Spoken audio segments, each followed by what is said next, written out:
Hi, it's Griggs of Obsidian Wisdom. Today we answer the question, what are the best investments to build a retirement income? There are a variety of investing strategies that are going to get you different results in different markets, so it depends on what your goal is. And for some people, they're really focused on generating a retirement income. They're very income centric, and so they want to know what the best investments are for an income. And if you want to have a portfolio that focuses on income, then you aren't focused on growth as much. The same will be true as if you were a growth investor versus a value investor. You're rarely going to be finding value and growth because value investing is finding companies that already have done great things and you want to find them at a discount. But if you're a growth investor, you're closer to looking for companies that are about to do great things, maybe have done okay things, but they're projected to do 10, 20% returns. And so you can see by simply shifting what your goal is, it significantly changes what you're investing in, which then changes the outcome that you get. So for someone who's focused on retirement income, let's talk about 5 investments that would make sense for you. The first one is probably the one that everybody's heard about, and that is dividend investing. Dividend investing is focusing on companies that pay a dividend. And a dividend is just a company that has generated a certain amount of profits and they believe it is in their best interest to not reinvest it in market share growth, to not reinvest it in research and development, but they believe the best use of that money is to share it with the owners. You, as the stockholder, are that owner. And so, based on the number of shares you have, they share the profits with you. These are normally what we call blue chip companies. Blue chip means that they're very stable, probably not going anywhere. And these could be companies like AT&T, General Mills, and Cisco. Very large, very stable, very successful companies, probably already have as much market share as they're going to have. And so they don't feel it makes as much sense for them to keep reinvesting the money. They're not a growth stock, as we were talking about the different kinds of stocks. And as a result, they share the profits with you. These are great dividend paying companies that are pretty consistent. And one of the beauties of dividend investing is if you have a large enough portfolio, then you don't have to actually sell the stocks that you have. They simply share the profits with you and you live just off the profit. And that tends to be a great strategy for many people. Now, I do want to caution you that you don't just want to be out there chasing dividends because there are some companies out there offering a very large dividend just because they believe you will invest in their company to get that dividend, even though they have no intention of paying another dividend next year because it wasn't financially feasible in the first place. And I'll put a link to another video where I talk about some strategies to make sure that you don't get caught in that dividend trap. The second asset class that's great to invest in for an income is real estate. Now, you have 2 ways to approach this. If you're someone who likes to actually buy the real estate and you have a management company or you understand how to do all the repairs and different things, you can go out there and buy the house or the property and keep the upkeep and then get the rental income. And then you can pay the mortgage and keep the profits and all that other fun stuff.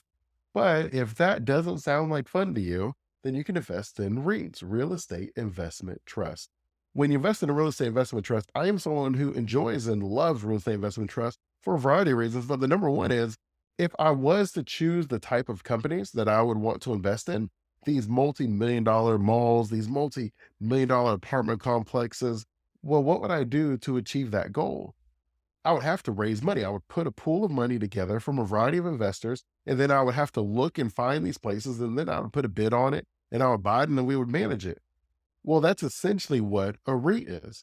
A REIT is someone who's already pooled a bunch of money together. They already have found the properties, and they simply are collecting the money so they can go buy those properties, which is exactly how you and I would do it if we could. So if you are someone who said, I would always want to own shares of a mall, there's a lot of people paying rent, seems great, or I would love to have these huge apartment complexes where I have a 100 room unit and I have like a 90% occupancy. Like that's really what I'm looking for as far as my income. Well, again, REITs open that door for you and it makes it a lot easier. And the good news is nobody's messing up your stuff. Now, for REIT to achieve the tax advantages that they set out for, they have to share 90% of the profits with you, just pass it straight through. So as a result, it turns out to be a very nice way for you to generate an income in retirement. And if you're someone who likes real estate but doesn't like the people aspect of real estate, then investing in a REIT is probably going to be a great option for you. The third option for retirement income focused investing is going to be the Treasury bonds. They have made an amazing rebound in this current economic market. In 2020, the return was about 0.5%, which is pretty abysmal, right? You're not keeping up with inflation. You're not making anything. It was a really ugly time for many people. But now in 2023, you can see that you're hovering around 5% for the 5, 10, and even 30-year treasuries, which is a great return for you. Imagine what is commonly referred to as the risk-free return rate. getting you a 5% return where you don't have to risk your money. Well, that's a nice opportunity for you to be able to generate a 5% return. Now, keep in mind, as the rates go up, the value of your long term bonds tend to go down, which can make it difficult when you're reselling them later. Think about it. If you had a bond that was 0.5% in 2020 and they're currently at 5% right now, how easy is it going to be for you to sell that 0.5% return? Yeah, it's gonna be pretty hard because they're literally getting 5% today, and you wanna sell your 0.5% on the market? Like, that's really hard. Now, if interest rates keep going up, that problem continues, where if for some reason the rates keep going up, let's just say for some reason inflation is still really high. And so even though 5% is a great return right now, especially compared to 2020, well, what if it goes up another couple of percentage points and now we're able to get 7% on our bonds in the current market? Well, then that's going to make the 5% that you got in 2023 that much more difficult to sell. Now, that doesn't mean that you shouldn't invest in treasuries and you shouldn't invest in bonds, but it's just to let you know that investing in any one of these is probably not the best approach. Oftentimes, it makes sense to diversify your investments in multiple asset classes because they all perform differently in different markets. And when you're able to take advantage of these different ebbs and these flows, where a portion of your portfolio is always performing well, and sure, that also means the portion of portfolio is not performing very well pretty often too, but it does protect you from having what we would call those like peaks and valleys, which is the reason that a lot of people are unable to long term invest because they can't stomach that roller coaster ride. But the truth is, not many of us can.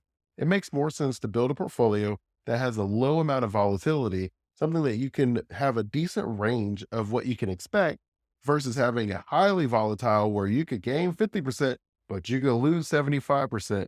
Nobody's going to stay in that when you're losing 75%. It will be better to have something that could gain you 8 and it could lose you 10, but you're now within a more consistent range to where it makes more sense for you long term. The fourth retirement income focused asset is municipal bonds. Municipal bonds is the local and state debt where they're able to give you money for the different projects. They may be building a bridge or a new courthouse or some toll center. I mean, they can really be building anything, but they end up raising money from the taxpayers. And one of the benefits of a municipal bond is it often offers people the opportunity to build a tax free retirement income. You guys know that I'm always encouraging you to have a tax free portion of your income because when you're in retirement, you don't want to be paying a whole bunch of taxes. And when it comes to the income from your bonds, the majority of them are treated as regular income. So when you have the municipal bonds where you have the ability to have some tax free income, it normally works very nicely for you, just as a nice wrinkle in your overall retirement income strategy. Now, the trade off for these potential tax free returns is the returns themselves are relatively modest. Now, of course, you do need to, if you're comparing the returns to the other assets, you need to be able to make sure you're talking apples to apples. So you either add the tax onto the municipal bonds or you take the tax out of your other investments to have an apples to apples comparison. With that said, you'll still find that they're relatively modest. Our fifth and final retirement income asset class is going to be your investment grade corporate bonds. So, unlike treasuries and municipal bonds, where we're focusing on the debt of the government, when it comes to the corporate bonds, it's just as it sounds. That is the bonds and the debt of a corporation. You're able to find some amazing companies that are selling out their debt. And if you buy the debt, they pay you interest like a hard debt lender, right? You're almost like a loan shark, but obviously you're not giving loan shark rates, but you are giving them money for them to invest and they are going to pay you back whether that money turns into a home run or not, which is kind of nice from a risk perspective where you're not the partial owner of the company, where if the company goes belly up, you lose all your money because you had stock in the company and you were an owner with them. But if you have the debt, think of it like someone filing bankruptcy. They sometimes have to pay off all their creditors. You would be in line with the creditors ahead of the owners themselves, where if there is money left over, sure, the owners could get some of theirs back. But you who just purchased their debt through a corporate bond, you have the ability to be first in line. Where you're like, hey, I'm just a creditor. I gave money. They promised they'd pay me back. They didn't pay me back. And the government would be like, okay, sure, you get your money first. The owners knew the risk that they were taking. They were not promised any sort of a return. So if there is something back, they can get it after you with the debt. The thing about corporate bonds, and the reason I said investment grade is because there are a variety of corporate bonds. There's some really bad ones and there's some okay ones. And unfortunately, we renamed them in a way that makes it difficult for you to know whether you're investing in something that's actually going to work out for you. And what I mean is, there used to be a time where we called them junk bonds. Junk bonds is just as it sounds, right? It's junk.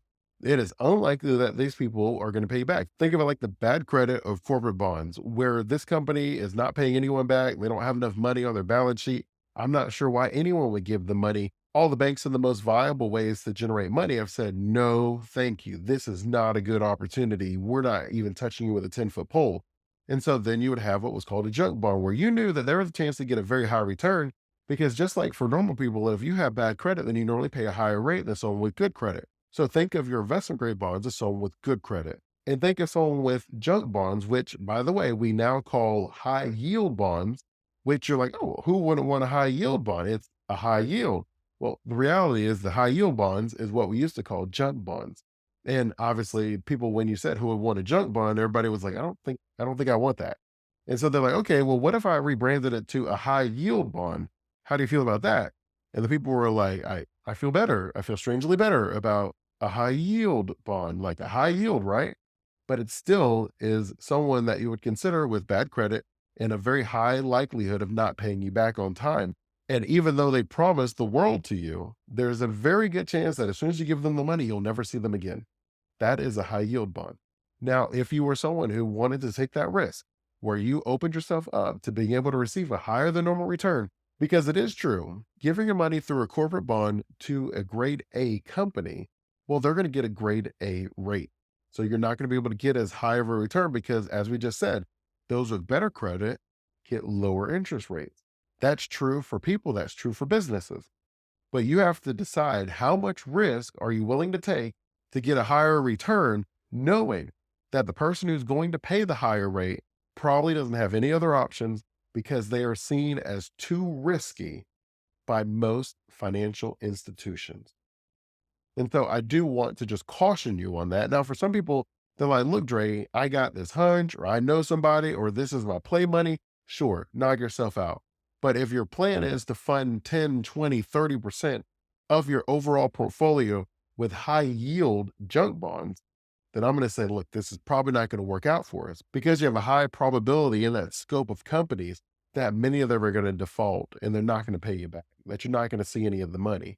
That a promise is only good as the person giving you the promise is really the easiest way that I can say it. First off, let me thank you for watching the video. If you found value in it, go ahead and like and subscribe so you can continue receiving valuable insights on how to solve generational wealth through strategic retirement planning. Until next time, stay safe and enjoy life.